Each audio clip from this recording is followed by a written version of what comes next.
Hello, and today I'm going to compare these two watches. This is the Invicta 8926OB, and this is the Addiesdive. I don't know the model number, I'm just going to call it the Pro Diver. You all saw on YouTube these two watches, they're so iconic for their dive style, so we're going to compare them. Well, I would begin first addressing the looks. What are the differences? Well, this diver is supposed to resemble the Rolex Submariner from the 80s or 90s because of the female end links, and as I like to call it, female lugs, because these lugs are much thinner. I can even zoom in to show you that. These lugs are much thinner than the lugs on Addiesdive, and I like to call these lugs on Addiesdive male because they are much thicker. Now, of course, you already see that the Addiesdive has a male end links, while the Invicta, most of the time at least, has female end links. Now the next thing, as you can see, is the loom, which here is not present, but here it's present on the handset, on the indices, and even on the bezel, and I will show you side by side loom shots of this Invicta and the Addiesdive. I think the loom on the Addiesdive explains itself very nicely. Yeah, as you can see, the Invicta is kind of not that good, but at least you can see the time. So the next thing that I wanted to point out is the bezel. I got the Addiesdive with a very good rotating bezel and very well aligned bezel. So I will put it on the wrist. So here it goes.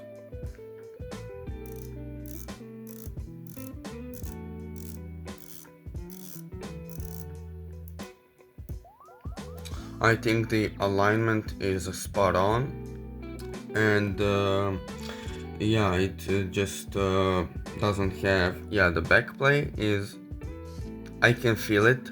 I know you cannot see it. I can feel just a little click, but that's not a big deal for 50 bucks that I've literally paid for this one.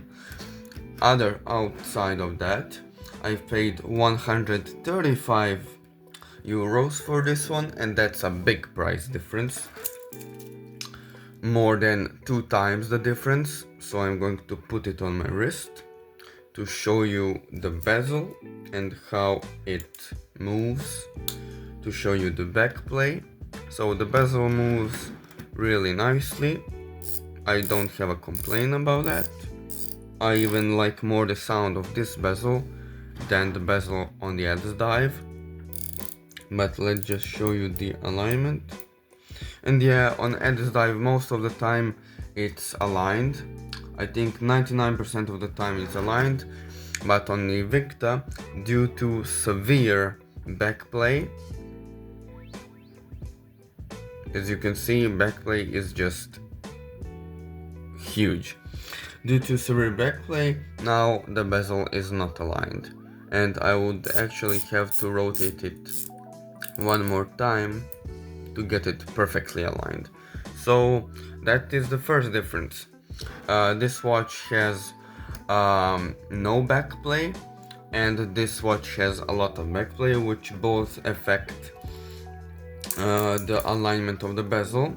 And the bezel alignment on this one is of course not that good. On this one is good. And what I wanted to share next is the dial on both watches is kind of like minimalistic. I mean, it's supposed to resemble the Rolex Submariner, but you can see the difference. First, the loom is kind of greenish or yellowish color, and here is of course white. Now what I wanted to point out is how small these indices are compared to this, because half of the time, yes, I can read the time, but it's much more legible to read the time on ADDIESDIVE than on Invicta.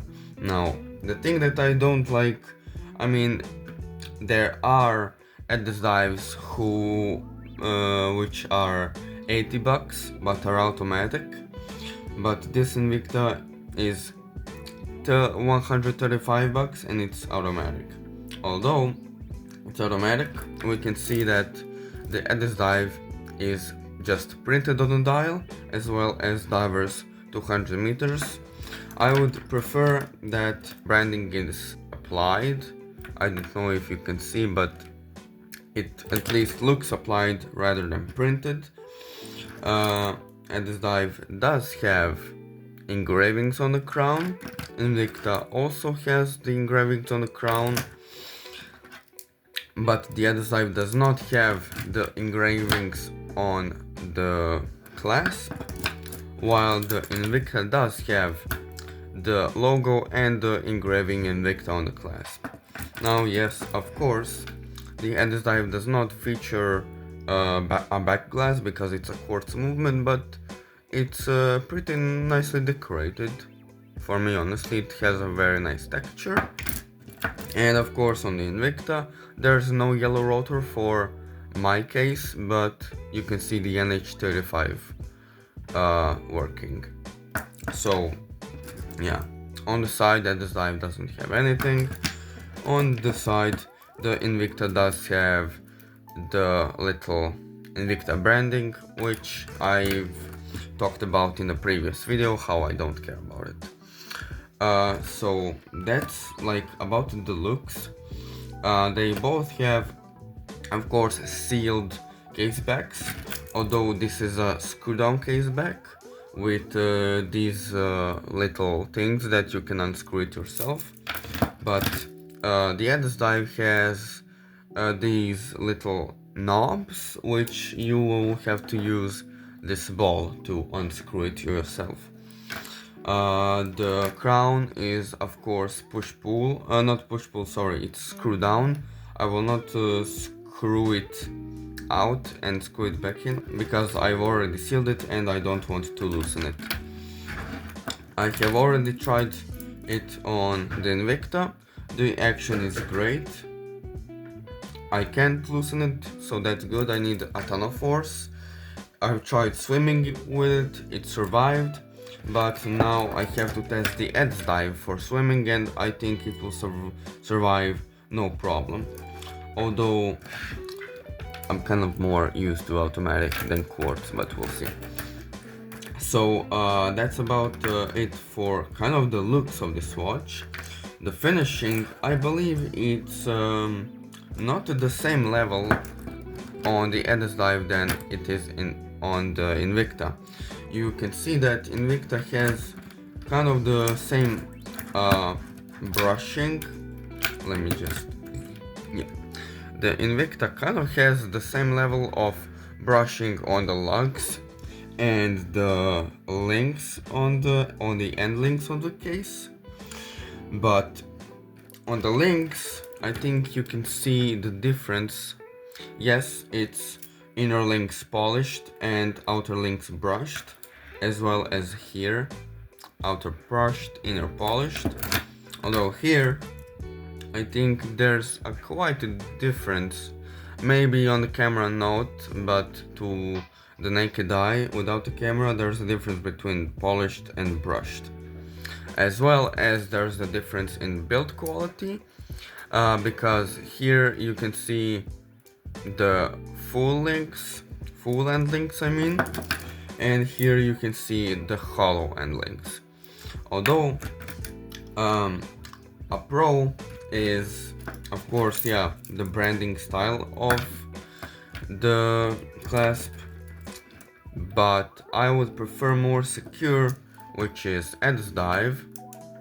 It just feels more secure than Invicta, because Invicta jumped out of my wrist a couple of times, and I would prefer that not to be, because it's just a normal, like a Seiko clasp, nothing much of that. So I guess those are kind of the main differences: the male end links, the female end links, the male lugs, female lugs. The loom is different, of course. It's much better on the Addisdive than it's on Invicta, and I guess that is kind of it. Remember, this is 50 bucks, and this is, in some countries it's 75, but for me it's 135 bucks. So now I will show you how the both watches look on the wrist. First I will show you the Invicta, because it's the last video that I have uploaded, and I would prefer if you could make a comment or just engage with the content some way. So this is how Invicta looks on my wrist.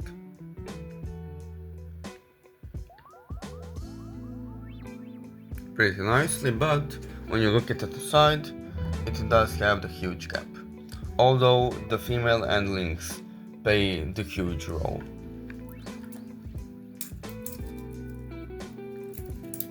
Now we will get on the wrist the Addisdive. I think the Addisdive is, for myself, much more comfortable, but it's definitely much more comfortable, although it has the male end links. I think it's just enough not to be too big. So of course, here we go, the wrist roll, and I think the finishing is much more better than the Invicta. You can see that there is not much curvature, but it sits well on the wrist, while these just go down. And I think it looks good not to look too much big. Now the last thing that I want to mention before closing the video is that even if the Addisdive is much more, I guess, bigger because of the male end links rather than Invicta's female end links, it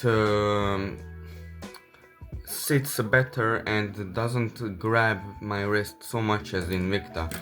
What I mean is, it's much more comfortable to wear than the Invicta, but the Invicta digs more in your wrist because of the case and because of the movement, but the Addisdive just sits on the wrist quite well.